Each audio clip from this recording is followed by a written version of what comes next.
Bahasan kali ini adalah tentang notasi sigma.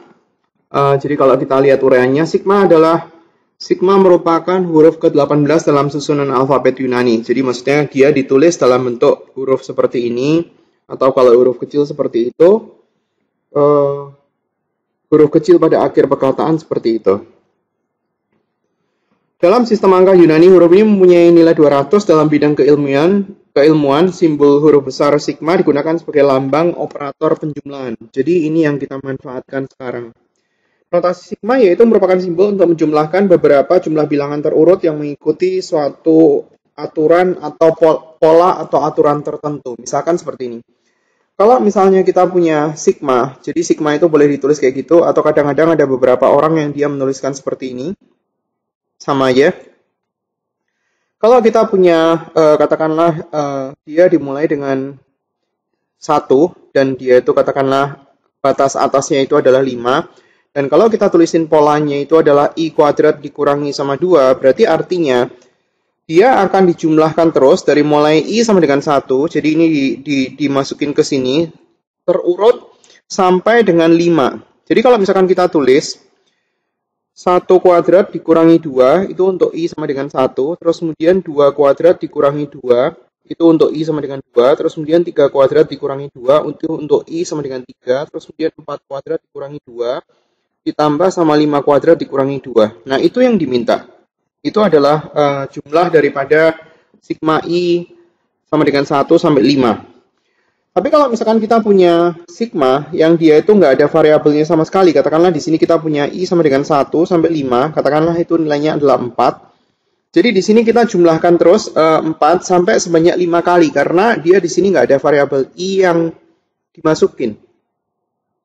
Jadi kita bisa tulis 4, ini adalah untuk nilai I sama dengan 1, terus kemudian 4 lagi, karena di sini kan nggak ada variabel I-nya, beda dengan yang di sini. Jadi I-nya di sini itu berubah-ubah menurut siapa yang dimasukkan.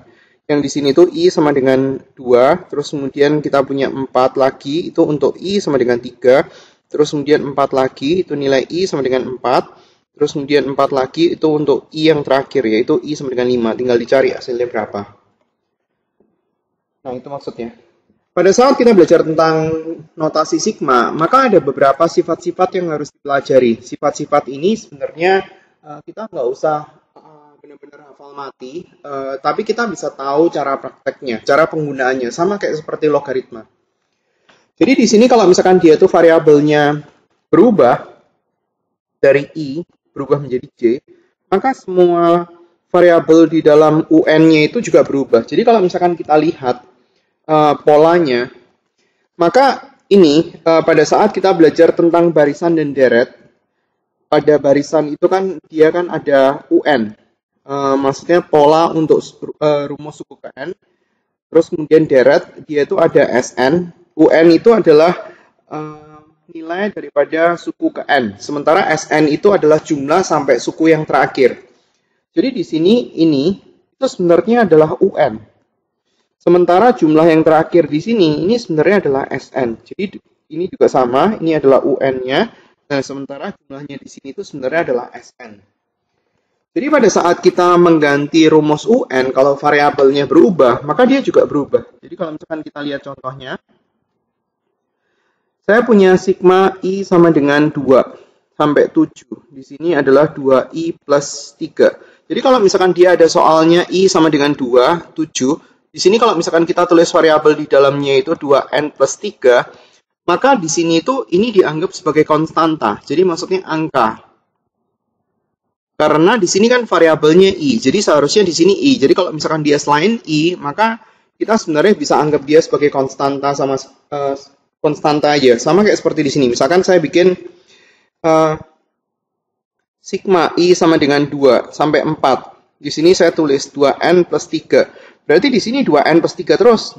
2N plus 3, ini untuk I sama dengan 2. Terus kemudian ditambah dengan 2N plus 3. Ini untuk I sama dengan 3, terus kemudian 2N plus 3 lagi untuk I sama dengan 4. Karena di sini variabelnya I, sementara di sini N, jadi ini dianggap sebagai konstanta. Nah sekarang kalau misalkan variabelnya diubah, katakanlah adalah Jadi kalau misalkan kita mau tulisin sigma yang benar, kalau misalkan 3-nya ini nggak dikurung, berarti dia nggak ikut sigma. Jadi kalau misalkan dia mau ditulis dalam bentuk ikut sigma, ini harusnya ada kurungnya. Jadi kalau misalkan kita ganti, misalnya kita ganti dengan variabel k, i-nya ini kan diubah menjadi variabel k, ini tetap 7, berarti di sini akan berubah menjadi variabel k. Itu maksudnya sifat yang pertama. Kemudian untuk sifat yang kedua, di mana di sini A-nya ini adalah konstanta. Sebenarnya pada saat kita melihat yang ini, itu sebenarnya sama dengan contoh yang sebelumnya, yang ini. Jadi kalau misalkan kita lihat yang ini, 1 sampai 5, itu sebenarnya kan angkanya, jumlah angkanya ada 5, yaitu ini 1, 2, 3, 4, 5. Karena kita kan dari 1 sampai 5, ada sebanyak 5 angka. Nah, karena di sini tuh 4 semua, berarti sebenarnya kita ngitungnya itu 5 kali 4. Dan itu sebenarnya mendasari daripada rumus untuk yang sifat kedua. Jadi di sini N kali A kan? Karena A-nya itu ada sebanyak N. Itu kalau misalkan dia itu batas bawahnya 1. Bagaimana kalau misalkan dia batas bawahnya nggak 1? Kalau misalkan dia batas bawahnya nggak 1, berarti tujuan kita itu adalah mau mencari berapa banyaknya bilangan itu. Jadi kalau misalkan banyaknya bilangan itu, caranya adalah yang atas dikurangi sama yang bawah ditambah sama 1, dikali sama A. Contoh, misalkan gini. Kita punya I sama dengan 7 misalnya, terus kemudian di sini adalah 21, ini nilainya adalah 4. Berarti kalau misalkan kita mau nyari tahu 4-nya, ini kan berarti ada 4, ada banyak kan? Dan seterusnya sampai yang terakhir. Nah, kita mau nyari tahu jumlahnya ini. Cara mencari jumlahnya ini adalah 21 dikurangi 7 tambah 1. 21 berarti 22 dikurangi 7. Hasilnya adalah 15. Jadi hasilnya adalah 15 dikali 4. Itu adalah 60. Itu rumus yang kedua. Rumus yang ketiga, dia bilang bahwa kalau misalkan di sini itu ada suatu konstanta, konstantanya itu bisa keluar dari limit. Bisa keluar dari notasi sigma. Kalau kita punya persamaan, katakanlah I sama dengan 2 sampai 5, di sini kita punya 2I kuadrat minus 4I, maka kita bisa faktorin 2-nya. Sigma I sama dengan 2 sampai 5, 2-nya kita bisa faktorin, berarti di sini I kuadrat minus 2I, terus kemudian kita bisa pakai kurung kayak seperti ini. Nah, 2-nya itu maksudnya bisa keluar dari sigma. Sigma I sama dengan 2 sampai 5, di sini I kuadrat min 2I. Itu sifat yang ketiga. Sifat yang keempat itu sebenarnya kita bisa lanjutin daripada yang tadi. Jadi kalau misalkan kita punya penjumlahan atau pengurangan, itu dia bisa ditulis sigma sendiri-sendiri kayak seperti ini. Di sini kan kalau misalkan kita lanjutin bisa, ini kan ada 2, terus kemudian kita bisa tulis sigma untuk sendiri-sendiri. I sama dengan 2 sampai 5, di sini ada I kuadrat, dikurangi sigma I sama dengan 2 sampai 5, 2. Jadi bisa ditulis sendiri-sendiri. Rumus yang sifat yang kelima itu sebenarnya hampir sama. Di sini kurangnya, ini seharusnya kurang pangkat 2. Jadi kalau misalkan kita punya pangkat 2, ekspansi daripada pangkat 2, apakah dia mulai dari I sama dengan 1 atau enggak, terserah. Di sini saya punya 2I minus 3, kalau misalkan kita kuadratin.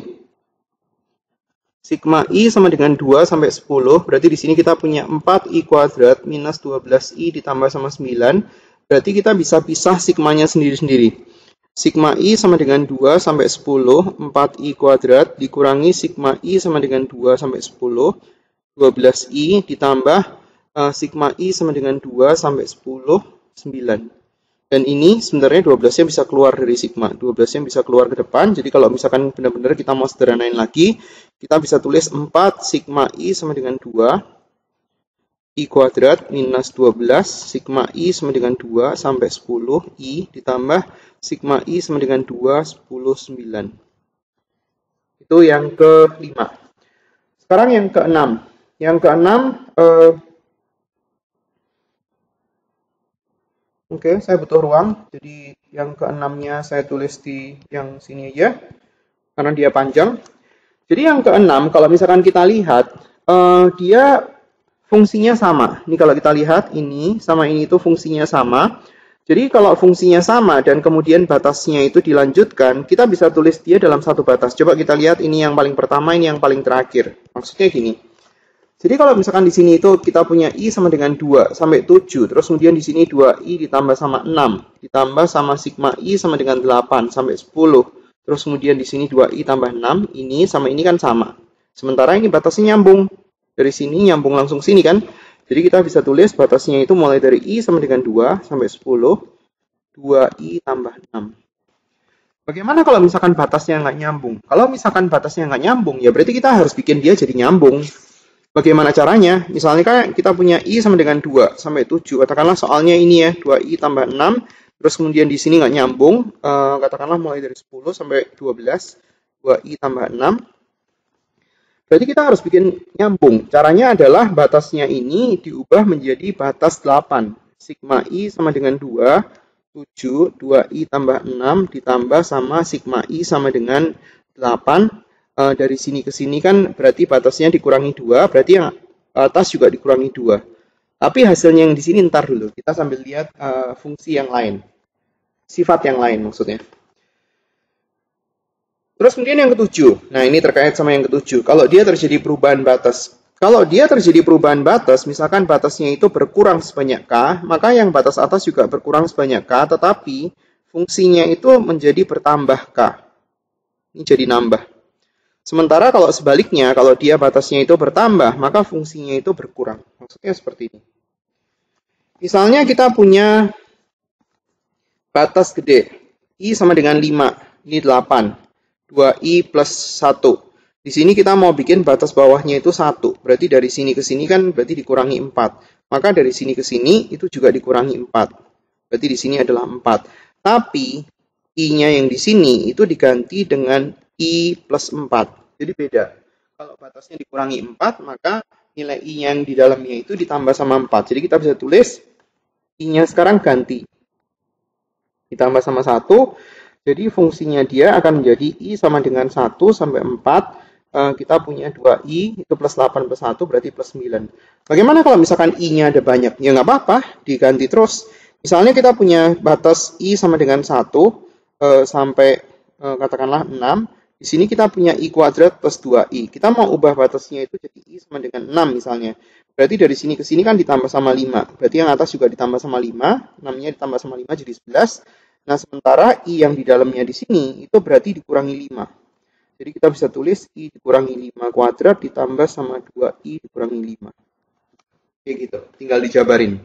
Ini tinggal dijabarin hasilnya berapa dan ini kita pakai kurung gede. Ya. Ini juga kurang ya soalnya, harusnya pakai kurung seperti itu. Nah, sekarang bagaimana yang tadi? Kalau misalkan dia batasnya diubah. Jadi dari 10 batasnya berubah menjadi 8, 12 berarti berubah menjadi 10. Itu kan berarti batasnya dikurangi 2. Berarti I-nya harus ditambah sama 2. Berarti kita punya 2, I-nya ditambah sama 2, ditambah sama 6. Kayak gitu. Nah, sekarang kalau misalkan kita tulis I sama dengan 2 sampai 7. Di sini berarti kita punya 2I tambah 6. Terus kemudian ditambah dengan sigma I sama dengan 8 sampai 10. Berarti nanti dia akan jadi sigma. Nanti dulu. Berarti di sini kita punya 2I ditambah sama 4 tambah sama 6 tambah sama 10. Nah, di sini kalau kita lihat kan nggak sama. 2I plus 6, 2I plus 10. Jadi kita kan nggak boleh tambahin karena dia batasnya nggak sama. Ya sudah dilepas saja. Jadi di sini kalau misalkan kita lihat sigma I sama dengan 2 sampai 7. 2I ditambah sama 6 ditambah sama sigma I sama dengan 8 sampai 10. Dilepas yang 1 2I tambah 6. Terus kemudian ada sisa 4. Sigma I sama dengan 8 sampai 10. Ini 4. Nah, ini bisa ditambah. Nah, sekarang kalau kita tambah, berarti kita punya sigma I sama dengan 2 sampai 10. Nilai dalamnya adalah 2I plus 6. Nah, sekarang ini kita cari hasilnya itu berapa. Sesuai dengan rumus yang ini. Itu. Jadi, hasilnya adalah 10 dikurangi 8 tambah 1. 10 kurangi 8, 2 tambah 1, 3. 3 kali 4, 12. Berarti di sini nilainya adalah 12. Nah, sekarang kita lihat di sini itu ada berapa angka? Dari 2 sampai 10. Berarti caranya adalah 10 kurangi 2 tambah 1. 10 kurangi 2, 8 tambah 1 berarti 9. Nah, kalau misalkan di sini itu adalah 9 angka, ada 9 angka, berarti kita harus bikin ini supaya 9 angka juga. 9 angka dikali sama berapa? Jadi kalau misalkan kita tulis sigma I sama dengan 2, 10, 2I tambah 6, terus kemudian ditambah 9 dikali berapa hasilnya 12. 9 dikali titik-titik hasilnya 12, berarti titik-titiknya itu adalah 4/3. Berarti kita bisa tulisin 4/3. Terus kemudian kalau kita bikin batas yang sama, I sama dengan 2 sampai 10, 2I plus 6. Nah, kita bisa bikin juga di sini. sigma I sama dengan 2 sampai 10, ini 4/3. Nah, tinggal 4/3-nya ditambahin sama dalamnya, dan kita punya batas dari I sama dengan 2 sampai 10. Berarti 2I ditambah sama 6 tambah 4/3, 18 tambah 4, berarti 22/3. Kayak gitu caranya gabung. Jadi agak susah sedikit.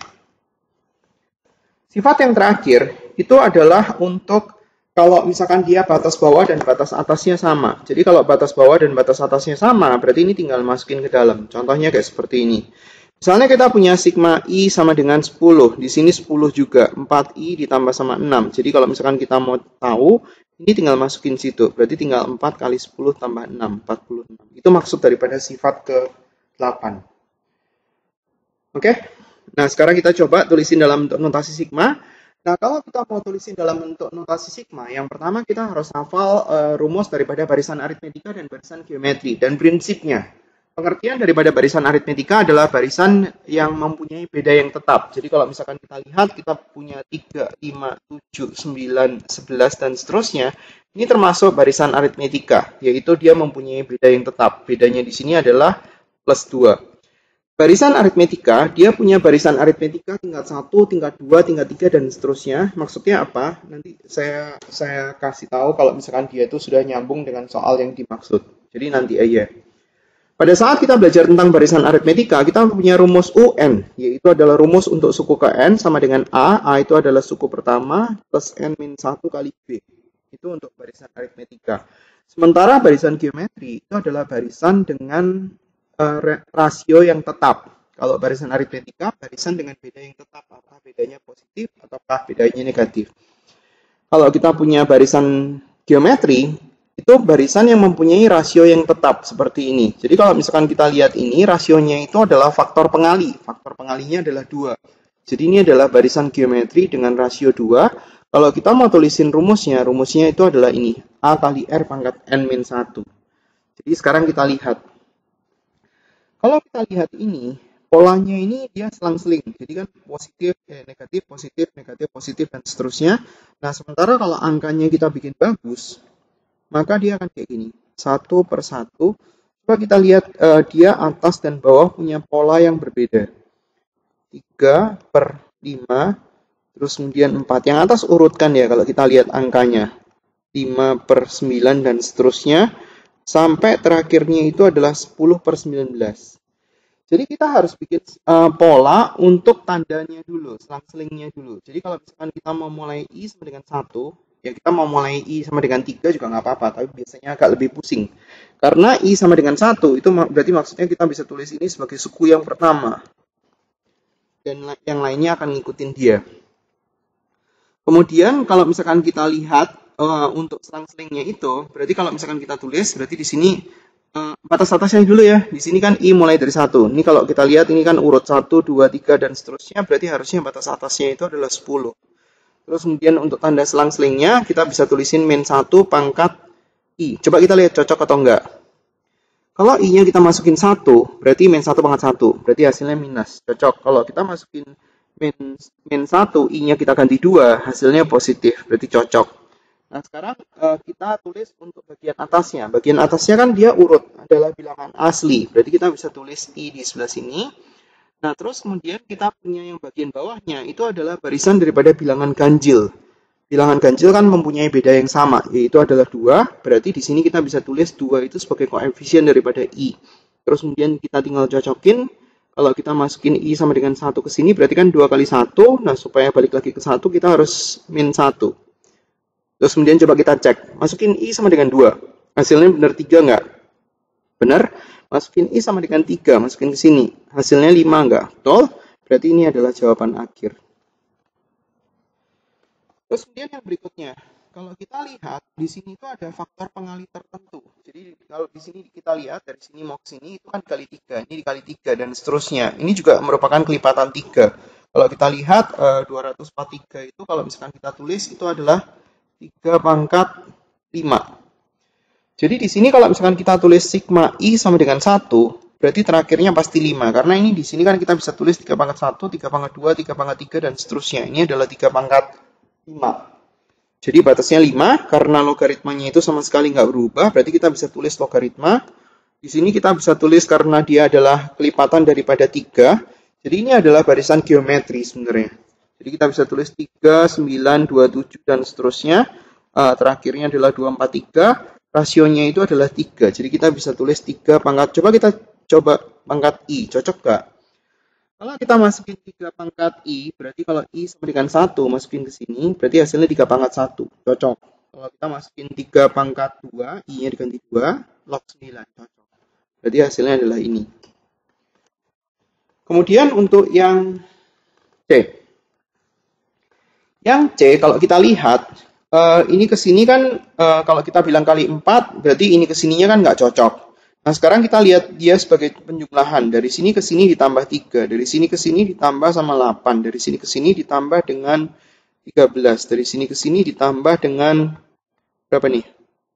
3 kurangi 8, 18. Dari sini mau ke sini berarti 23. Terus kemudian dari sini mau ke sini berarti tambah 5. Ini ke sini tambah 5. Ini ke sini adalah tambah 5. Ini ke sini tambah 5. Nah, ini namanya adalah barisan aritmetika tingkat 2. Kenapa tingkat 2? Karena dia baru di level yang kedua, baru dia penjumlahannya itu sama. Ini level pertama, ini level kedua. Kalau yang ini tadi kan level pertama. Level pertamanya dia udah sama, jadi barisan aritmetika tingkat 1. Kalau kita punya barisan aritmetika tingkat banyak, maka dia ada polanya sebenarnya. Kita bisa tulisin.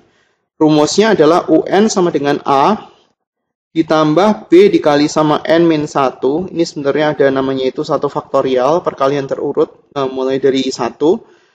C, N-1, N-2, dibagi sama 2 faktorial. 2 faktorial berarti 1 kali 2. Terus kemudian D, N-1, terus kemudian N-2, N-3. Dibagi sama 3 faktorial, dan seterusnya. Jadi kalau kita berbicara barisan aritmetika tingkat 1, rumusnya cuma sampai sini. Termasuk yang di atas itu. Kalau kita bicara tentang barisan aritmetika tingkat 2, rumusnya sampai situ. Kalau kita bicara tentang barisan aritmetika tingkat 3, rumusnya sampai situ, dan seterusnya. Jadi dia ada lanjutannya terus dengan pola seperti itu. Yang dimaksud dengan A itu adalah yang ini. Ini adalah A-nya. Terus kemudian ini adalah B-nya.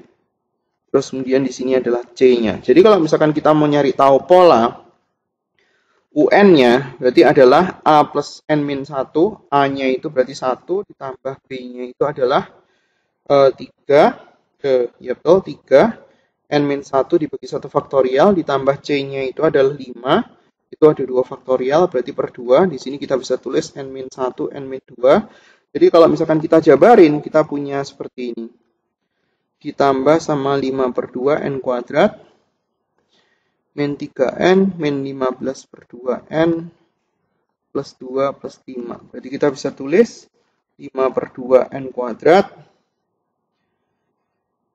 minus 15 per 2 ditambah sama 6. Berarti minus 9 per 2N, terus kemudian angkanya min 2 tambah 5. Berarti plus 3. Jadi kita bisa tulisin polanya untuk ini. Sigmanya itu sama dengan I sama dengan 1, mau pakai variabel I boleh, mau pakai variabel N boleh ya. Batas atasnya ini berarti 1, 2, 3, 4, 5, 6. Berarti batas atasnya adalah 6, kita bisa tulisin dia sebagai I. 5 per 2, I kuadrat, dikurangi sama 9 per 2, I ditambah sama 3. Itu adalah rumus daripada notasi sigmanya. Jadi kalau kita dari barisan, kita mau tentuin notasi sigmanya seperti itu caranya. Oke, terus kemudian untuk yang berikutnya, contoh 1 sudah, kita masuk ke contoh 2. Tujuannya mau nyari ubah supaya batas bawahnya menjadi 1. Jadi kalau misalkan kita mau ubah menjadi batas bawah 1, kita harus lihat batas bawah yang sebelumnya. Dari sini mau ke sini, berarti dikurang 3. Batas atasnya juga dikurang 3, terus kemudian bagian I dalamnya harusnya ditambah dengan 3. Seperti itu. Ya, terus kemudian berikutnya, sigma I sama dengan 1, berarti dari sini mau ke sini itu ditambah sama 4, batas atasnya juga ditambah dengan 4, berarti kita tulis dalamnya itu dikurang dengan 4. Kebalikan daripada batas bawah dan batas atasnya. Terus kemudian tinggal diselesaikan. I sama dengan 1 sampai 12. Terus kemudian I sama dengan 1 sampai 12. Terus kita isi dalamnya, berarti 2I, angkanya 6 dikurangi 3, berarti plus 3 ditambah sama sigma I sama dengan 1. 4, 2I dikurang dengan min 8 plus 2, min 6. Nah, sekarang kalau kita lihat seperti ini, dia kan nggak sama tuh. Dia kan yang di sebelah kiri jumlah angkanya itu ada 12. Yang di sebelah kanan jumlah angkanya itu cuma ada 4. Berarti seharusnya yang dia itu dari 1 sampai 12 itu dipecah menjadi 3 batas. Terus kemudian baru diubah lagi supaya dia bisa dijumlah.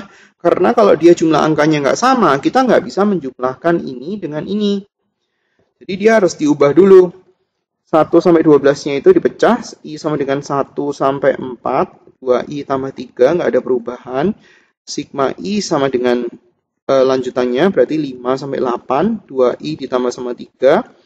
Sigma I sama dengan 9 sampai 12, 2I ditambah sama 3, ditambah dengan sigma I sama dengan 4, sigma I sama dengan 1 sampai 4, 2I kurangi 6.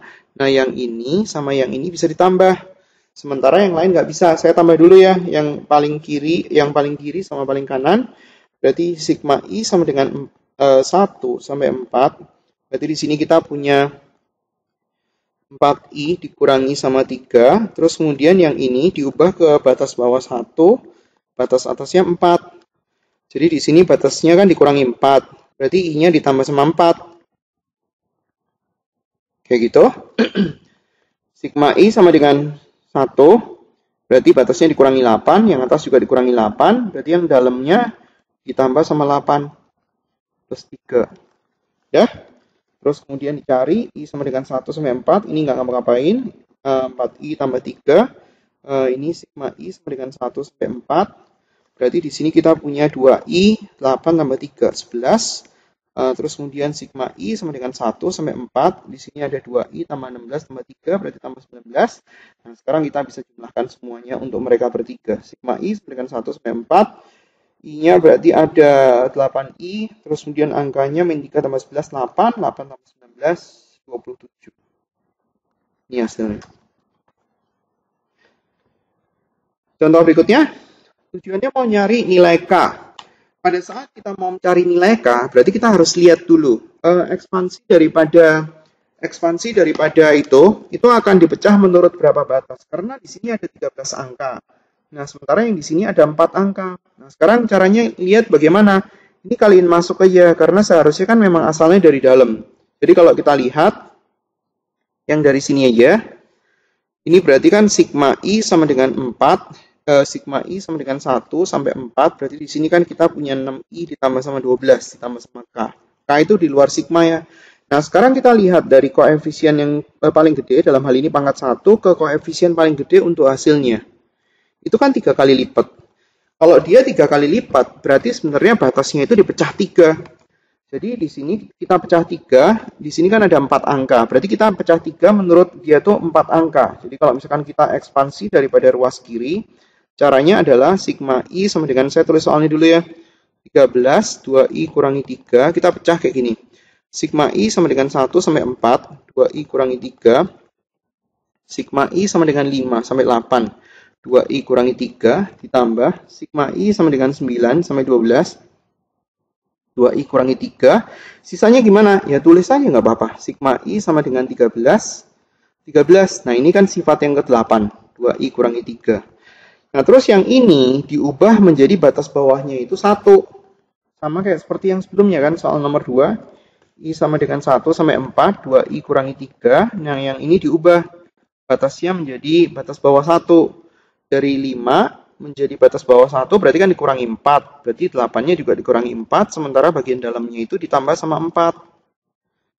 Terus kemudian berikutnya juga diubah, dari ini 9, kita ubah I sama dengan 1. Berarti dikurangi 8, yang atas berarti juga dikurangi 8, sementara bagian dalamnya kita harus tambah dengan 8. Ditambah, yang ini tinggal masukin ke dalam, berarti 2 kali 13, 26 kurangi 3, berarti 23.